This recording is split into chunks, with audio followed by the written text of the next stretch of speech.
All right, welcome to the, I guess, first episode of the actual work being done on the car here. First of all, I have a very small garage. It gets messy. It's kind of embarrassing. Don't judge me. So we'll talk about it real quick here. I didn't make a video. I got my new wheels here. What we went with is the Avid one.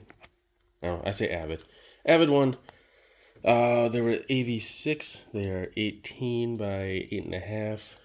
Could have gone with a wider tire. I'm seeing that now. But it's going to get lowered probably any day now, hopefully, if the stuff shows up. So it won't look as stupid being up high like that.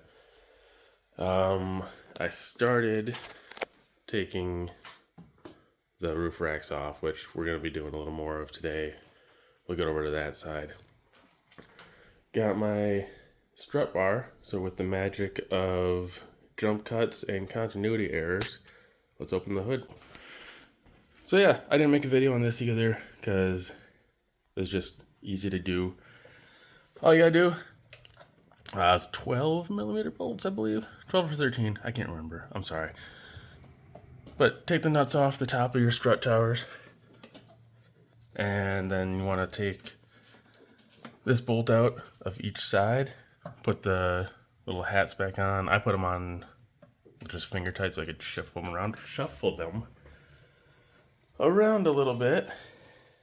Then put the bar back on. Tighten everything down. You're good to go. So yeah, I said this video is probably going to jump around between a couple days by the time I actually post it.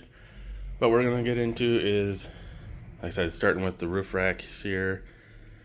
We'll see how far I go depending on what I get, but I might start with, I know you can't see it on camera, but everything is like the ocean here. There's a dent right there. Little dents all up and down the side here. So yeah, let's get started with some body work. So I'm doing a quick drive to UPS here. I guess I really didn't talk about the whole wheel situation much. So I'm going to return the wheels that they originally sent me to UPS. So I went with custom offsets, and this isn't meant to dog the company at all, because while they made a mistake and they sent me the wrong wheels, they handled it very well. So, like I said, I ordered those Avid AV6. What they sent me is the Kansai, I don't know how you pronounce it. I'll pop it up on the screen here. But that's what they sent me. They sent me 18 by 9.5, so 1.5 inches wider than I ordered. The wheels, or the tires, were majorly stretched to even fit on there, which kudos to them for being able to stretch it that far. But yeah, so the way they handled it is, I told them, hey, you sent me the wrong wheels. They sent me out the right ones. It took, I don't know, maybe a week to get the right ones. And then they didn't send them with the tires mounted and balanced on those ones. I had to go to a shop of my choosing, get the tires swapped over to the new wheels, get them the invoice, and then they reimbursed me for it. Same with taking them to UPS right now to send the other ones back. If I have to get any kind of boxes that are other than the boxes that the wheels are in right now, they're going to reimburse me for that. So they handled it very well. And prices overall, I spend a little over $1,000 on wheels and tires here, doing a package deal on there. So they're a good company to work with. I definitely recommend them. I just apparently had a fluke here where somebody made a mistake somewhere, because the wrong wheels they sent me, they still had the center caps for the Avid ones. I don't know how that happens, but... And I guess one more thing I want to address here is, at some point during this whole series, I'm probably going to end up on camera. I don't show my face, not out of I do illegal shit, so I can't show my face because someone will track me down. I just don't like being on camera. That's all it is. But I film on my phone, and at some point, just to set it up and get angles on stuff, I know I'm gonna end up on camera. So You know, just a warning, you might see my hideous face at some point. Yeah, I just don't like being on camera because, you know, when I'm working on stuff and I'm getting focused on stuff, my mouth tends to just hang open, and I look like my favorite pastime is sticking scented erasers up my butthole. So, I don't know, that's really the only reason I haven't been on camera up until now, but I said it's probably going to happen. Just be kind to me in the comments. But the wheels are dropped off. I got them the invoice right away. It cost me like $8 just for them to seal the boxes a little better. Sent them the invoice right away. They already replied to me a couple minutes later. Said, thanks for letting us know. We'll get that refund process. So I said, it's annoying that they screwed up, sent me the wrong wheels. But the way they've handled this and how fast they've handled this, I still definitely recommend doing business with these guys. Alright, so inside the car here, how you gotta get the roof rack off if you're doing this. You gotta take the headliner off a little bit. Kind of depends on how much you care about your headliner. So what I did, there's Phillips head screws that hold in the visor. You take those out. Phillips head screws that hold in either one of the shit straps, as I call them. The side covers here pop off, but first you have to take off a 14mm bolt that holds your seatbelts on. That cover just pops off as well. And then underneath here on this side was this stupid metal bracket. It's kind of up there like that, or maybe the other way around. Either way, this was up there. It's held on by two 10mm bolts, and underneath there is where you actually have the bolts that are holding on the roof rack. What is this thing for?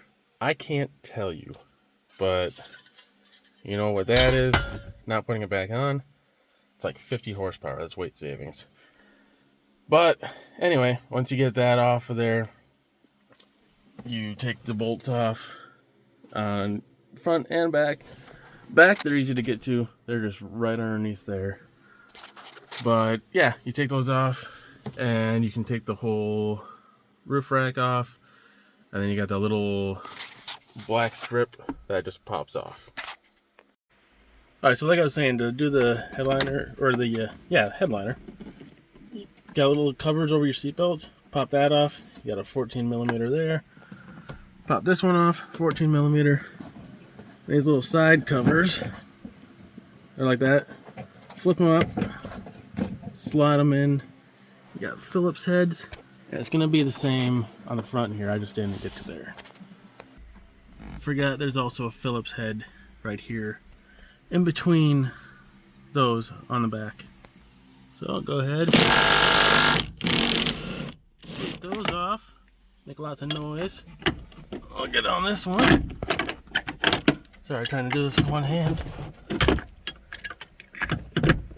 There we go. Your seatbelts are off. And then, to get these covers off, find a good spot to grab it up the top here and start working it, and it'll pop off. Come on. There we go. So yeah, we'll finish getting this off, and then underneath here, there we go. You got your bolts. There's gonna be two of them. So front seat, similar again.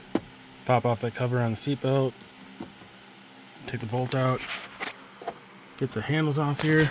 Difference up here then is gonna be you're also gonna want to get these 3 screws to get the visor off. Alright, so once you get those screws off, this little side pillar just pops off again. Easier to get up in the top here, and then just kind of start working your way through. You don't have to be too gentle, but still be careful you don't break these tabs. Side here, this one you don't have to pull off this bottom piece. I found it a little easier just to pull it off a little bit. Again, get up in the top here, start prying it off. On the bottom, there's this yellow tab here that it just slots into. And when you get underneath here, then this is where through this hole there's a little 10mm, and in back it's the same thing here. I can't really get a good angle without destroying my headliner, but right here there's another one. And again, this is where I said it kind of depends on how much you like your headliner. If you don't care about your headliner, you know, just pull it down, get a crease in it, whatever you want to do. Me, I got one of these here, so I can get underneath the headliner, don't have to pull it down a whole lot, and I can still loosen those 10mm. Alright, so let's get in here, find that hole.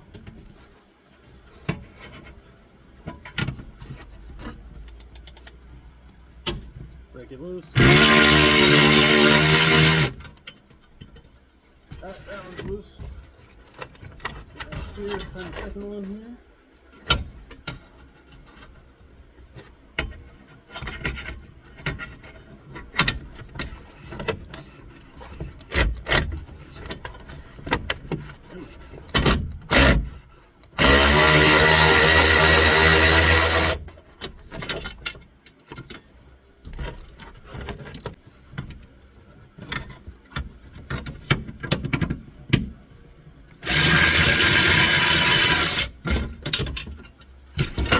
Okay, I got it.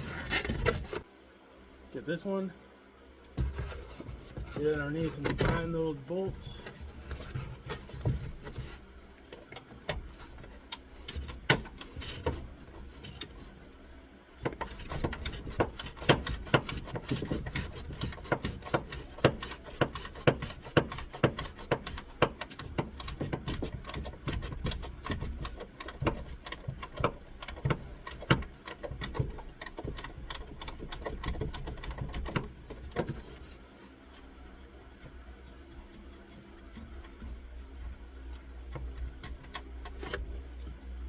There's the first one, second one's a little farther back.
There's the second one. I guess one note with these is they seem to be reverse threaded. I had to put my ratchet to where I'd be turning it right. Alright, and once you get those off, all you gotta do is lift it out on both sides. I'm just gonna throw that on the roof for now. These are held on by little snaps. So, alright, had to grab a tool. Grab any kind of tool, screwdriver, whatever. Just get underneath here, pop it off. So, it slides onto these, but on the other side when I did it, they popped off. But they just click in there. Same on this side. Just get in there, pop it up, and then pull it on off. Then you just gotta go and pull these all out. Now, talking plan here. So Subaru does make those weather strips, those black strips that go along the whole roof of this car without the roof racks. But they're like $90 a side. Like I said, we're trying to do this budget. So what I'm gonna do is I'm going to fill these. I got some fiberglass filler, and I'm going to use the card to make like a groove so that I still kind of keep the drip rail functionality, but it's going to be more of like a shaved roof style. So the plan for doing these little rails, like I said, we got some fiberglass reinforced filler, and then I took one of these little cards, and after doing a little trial and error, got this line cut. So after I fill this, I'll just drag it along here, and I'll have a nice little drip rail type thing right where I want it. I went with the reinforced just because of how deep this is. It's only about an inch, but I figure with doing that much, I might as well, make it as strong as possible. Sealed up the holes that were there just with a little bit of Gorilla Tape. Before I start putting in the filler, I'm just gonna scuff this up a little bit, just with the really light sandpaper, just to give it a little bit more of a bite. When I get to the ends here, I haven't quite figured that out. I might just put a piece of tape on either end, just so I get, a little bit of a block off there, so I don't have to fish any Bondo out of my tailgate. So let's get to work on that. Bodywork is boring, but it's gotta be done. Here we go. Alright, so clearly did some work off camera.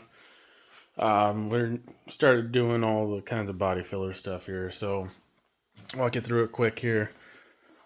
The base of, the bulk of the track, sorry, I forgot what word I wanted. Anyway, base of the track I got filled with the fiberglass filler just to make sure, that was strong, wasn't gonna break if it flexed at all, which I don't know why it would flex, but oh well. Anyway, then I started going in with the regular Bondo, just trying to fill it up here. My little spreader didn't work as well as I had hoped, but it still worked. And if you can see, it's a very subtle dip here, but that's exactly what I wanted. It'll still keep the functionality of the drip rail. Got some pits here, some low areas that I'll have to go into another coat. Started doing a little skim coat on the roof, a couple of the pillars, just to, make it nice. Inside again, I told you didn't need that part behind here. It's 50 horsepower, weight savings. You're going to have to eat that, take the loss on it, because its only purpose is to hold in this strap. It's a absolute bitch to put back in. But I got it back in, got that strap on. Strap on. Anyway, we're good. As far as total cost right now, like I said, we're trying to keep this under $2,000 ideally. So let's pop up our total cost here. You can see what we spent. So far it's just been wheels, the strut bar, and the body filler here. On that note, gonna end off the video right here. Said bodywork is boring, but I'm gonna take my time with it, and I'm not gonna bore you with watching me take my time with it. So, if you wanna make sure you don't miss the next one coming up, go ahead, hit that subscribe button down below, and I will see you on the next one.